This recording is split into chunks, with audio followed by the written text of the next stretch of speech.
If you want to fix this problem on Facebook, the first click settings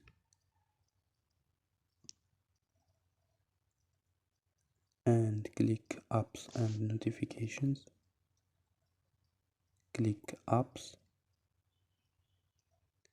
search Facebook or Lite, Facebook Lite.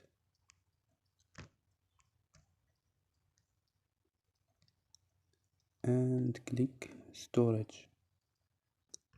Don't forget the Facebook code and click manage space.